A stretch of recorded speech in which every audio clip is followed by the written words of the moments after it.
नमस्कार, एक बार फिर से आप सभी का बहुत-बहुत स्वागत है हमारे यूट्यूब चैनल पे और आज फिर से मैं आप सभी के लिए SOL third semester BA political science honours के बच्चों के लिए है political process in India. Very important book है। हिंदी में इसे हम भारत की राजनीतिक प्रक्रिया कहते हैं और टोटल 8 चैप्टर हैं आपको इस पूरे बुक में पढ़ना, जिसमें से लगभग 7 चैप्टर तक हमने कंप्लीट कर लिया है और बहुत जल्द हम 8वें चैप्टर को भी कंप्लीट कर लेंगे। साथ ही साथ मैं आपको बता दूं कि हम अब लगभग 9,000 सब्सक्राइबर के पास पहुंचने वाले हैं और कुछ ऐसे यूट्यूब के फंक्शन होते हैं जो अब पता चलता है कि हमारे यूट्यूब पे क्या-क्या एनालिटिक में शो हो रहा है।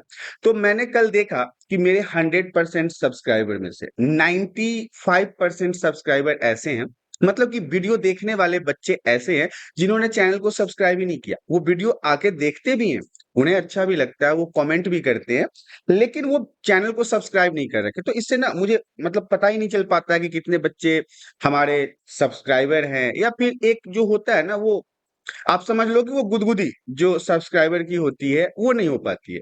तो मैं आप लोगों से रिक्वेस्ट करूंगा कि जो बच्चे वीडियोस देखते हैं वो सब्सक्राइब भी करें, क्योंकि ये डाटा देख के ना मैं थोड़ा हैरान हो गया कि 95% बच्चे जो हैं वो सिर्फ और सिर्फ वीडियो देखते हैं, सब्सक्राइबर नहीं है। अगर 9,000 बच्चे मेरे सब्सक्राइबर हैं तो 95% मतलब समझो कि 1 लाख बच्चे वीडियो मेरे देखते हैं। लगभग ये एक एग्जाम्पल का आंकड़ा है, लेकिन मेरे सब्सक्राइबर तो 9,000 ही है। तो ये थोड़ा-सा सैड मोमेंट है, इसको आपको हैप्पी में बदलना है। तो कोशिश कीजिए जो बच्चे वीडियो देखते हैं वो लाइक तो करे ही करे वीडियो को, अगर पसंद आता है तो, और चैनल को सब्सक्राइब भी करें। तो आइए आज शुरुआत करते हैं SOL third semester BA political science honours political process in India, जिसमें मैंने आपको चैप्टर 1 को कंप्लीट करवा रखा है, चैप्टर 2 हमारा कंप्लीट हो रखा है, चैप्टर 3 हमारा कंप्लीट हो रखा है, चैप्टर 4 भी हमने कंप्लीट कर लिया है। इन सभी के वीडियोस हमारे यूट्यूब चैनल पे आ चुके हैं। चैप्टर 5, चैप्टर 6 और चैप्टर 7 में हमने राष्ट्र निर्माण की चुनौतियों में जो जातिवाद था इसे कंप्लीट करवा दिया था, जो भाषावाद था इसे कंप्लीट करवा दिया था। आज हम बात करने वाले हैं क्षेत्रवाद के बारे में कि क्षेत्रवाद कैसे किसी भी राष्ट्र के निर्माण में, राष्ट्र की एकता में कोई ऐसा फैक्टर उत्पन्न करता है, प्रभावित करता है, कुछ ऐसे मुद्दे उत्पन्न करते हैं जिससे राष्ट्र निर्माण में ये चुनौती बन के उभरता है। तो आज हम आप सभी के साथ क्षेत्रवाद को लेकर बात करने वाले हैं। तो आइए शुरुआत करते हैं राष्ट्र निर्माण की चुनौती में क्षेत्रवाद के बारे में।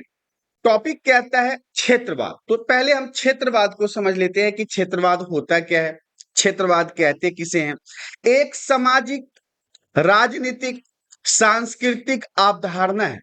ये जो क्षेत्रवाद है ना, ये क्या होता है? तो ये एक सामाजिक, राजनीतिक और सांस्कृतिक अवधारणा है, सोच है, पद्धति है, प्रोसेस है, क्रियाकलाप है, सिस्टम है, प्रोसेस है, जिसमें किसी भौगोलिक क्षेत्र मतलब किसी भी सामाजिक क्षेत्र जहां पे व्यक्तियों का समूह रहता है, उनके क्षेत्र के लोगों की पहचान, उनका हित, उनका विकास को प्राथमिकता दी जाती है। भारत के बहुत सारे ऐसे भौगोलिक क्षेत्र हैं जहां पे किसी न किसी प्रकार के समाज का निवास स्थान है। तो उस जगह पे रहने वाले व्यक्ति के हितों की बात करना, उनके उनके संस्कृति की रक्षा करना, उनके सामाजिक परिस्थितियों को सुधारना, उनके डेवलपमेंट के ऊपर फोकस करना, यही क्षेत्रवाद कहलाता है। यह भावना स्थानीय समुदायों के भीतर एकजुटता को बढ़ाता है। जब ये भावना आता है ना, जब ये सोच आता है ना, तो उस स्थान पे रहने वाले व्यक्तियों को एकजुट होने में काफी मदद मिलता है, वो एकजुट होने में काफी सफलता हासिल करते हैं और उनके अधिकारों, संसाधनों और सांस्कृतिक मूल्यों की रक्षा करने पर जोर देता है। ध्यान से समझिएगा, जब एक समाज में सभी व्यक्तियों में एकता आता है, एकजुटता आता है, अपनेपन की भावना आती है, तो वह समाज के अंदर अपने अधिकारों के लिए, अपने रिसोर्सेज के लिए, अपने सांस्कृतिक मूल्यों की रक्षा करने पर जोर देता है, जिससे क्षेत्रवाद के अंदर काफी डेवलपमेंट देखने को मिलता है। नेक्स्ट पॉइंट हमारा कहता है क्षेत्रवाद के मुख्य पहलू क्या है, मतलब ऐसे कौन कौन से मुद्दे हैं जो क्षेत्रवाद के अंदर सबसे इंपॉर्टेंट माने जाते हैं। तो पहले नंबर पे तो आता है आर्थिक क्षेत्रवाद, दूसरे नंबर पे आता है राजनीतिक क्षेत्रवाद। तो सबसे पहले हम आर्थिक क्षेत्रवाद को समझ लेते हैं कि आर्थिक क्षेत्रवाद क्या होता है। इसमें एक विशेष मतलब एक ऐसा जगह क्षेत्र जो विशेष के आर्थिक संसाधनों और विकास को प्राथमिकता दी जाती है। ध्यान से समझिएगा, इसमें एक क्षेत्र विशेष मतलब एक खास जगह के आर्थिक संसाधनों के विकास को प्राथमिकता दिया जाता है, मतलब उनके इकोनॉमिकल सिस्टम को, प्रोसेस को बढ़ावा दिया जाता है। पूरे हर जगह पे नहीं, हर जगह पे ये चीजें लागू नहीं होगी। सिर्फ एक खास क्षेत्र होता है, एक खास जगह होता है, एक खास भौगोलिक क्षेत्र होता है जहां के लोगों के लिए उनके आर्थिक संसाधनों और विकास को प्राथमिकता दी जाती है। यह अन्य क्षेत्रों से आर्थिक प्रतिस्पर्धा को जन्म दे सकता है। जब आप एग्जाम्पल के लिए समझिए, जब एक ही घर में 5 बेटे हैं, अगर एक पिताजी के, और एक बेटे को ज्यादा आदर और एक बेटे को कम आदर दोगे तो कहीं ना कहीं वो घर टूट जाएगा। कहीं ना कहीं उस घर में कंपटीशन उत्पन्न हो जाएगा, लोग बिखरने शुरू हो जाएंगे। ऐसा ही कुछ देश के क्षेत्रवाद के सिस्टम में भी होता है। जब किसी एक खास क्षेत्र को बहुत ज्यादा डेवलप किया जाए, बहुत ज्यादा विकास किया जाए, बहुत ज्यादा ध्यान दिया जाए और बाकी के क्षेत्रों को नजरअंदाज कर दिया जाए, तो ऐसे में क्या होता है, प्रतिस्पर्धा जन्म लेती है। जैसे भारत का जम्मू कश्मीर राज्य था, विशेषाधिकार प्राप्त था और राज्यों के मुकाबले उनको अलग से अधिकार प्राप्त था। तो ऐसे में क्या हुआ, पूरे देश में एक सिस्टम में कहीं ना कहीं कमी नजर तो आ रही थी ना। नेक्स्ट पॉइंट हमारा कहता है राजनीतिक क्षेत्रवाद। देखिए, यह तब उत्पन्न होता है जब कोई क्षेत्र अपने राजनीतिक अधिकारों की मांग करता है या अपने क्षेत्रीय नेता के प्रति समर्थन बढ़ाता है।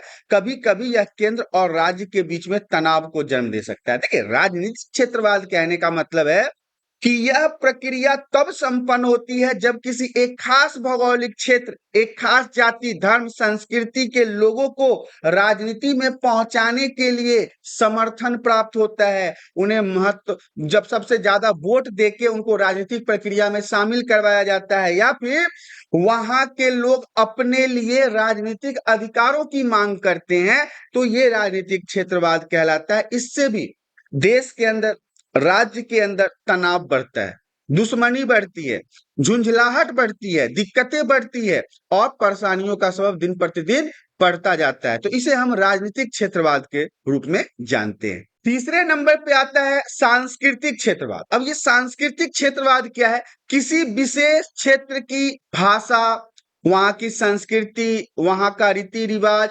परंपरा की सुरक्षा, उन्हें बढ़ावा देने की इच्छा से यह भावना उत्पन्न होता है। सांस्कृतिक क्षेत्रवाद कल्चरल है, मतलब एक ऐसा भौगोलिक क्षेत्र जहां की संस्कृति, वहां की भाषा, वहां की रीति रिवाज, परंपराएं, पूजा पाठ, तौर तरीके, पहनावा, खान पान इत्यादियों को बढ़ाने के लिए अपने आप को क्षेत्रवाद के अंदर डाल देते हैं। मतलब कि हम अपनी उन चीजों को, उन क्षेत्र में प्रॉपर होने वाली भाषा, संस्कृति, पूजा पाठ, इन सबको बढ़ावा देने के लिए हम पूर्ण जोर लगाते हैं। तो ये संस्कृति से रिलेटेड क्षेत्रवाद हो जाता है, इसीलिए इसे हम सांस्कृतिक क्षेत्रवाद के नाम से जानते हैं।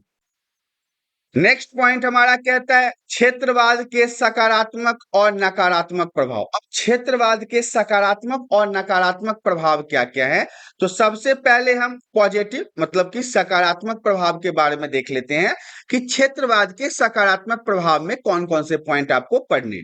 तो क्षेत्रीय संस्कृति और भाषा का संरक्षण, मतलब एक खास भौगोलिक क्षेत्रों के जो कल्चर होते हैं, जो संस्कृति होते हैं, जो उनका लैंग्वेज होता है, जो उनका भाषा होता है, उसको संरक्षित किया जा सकता है।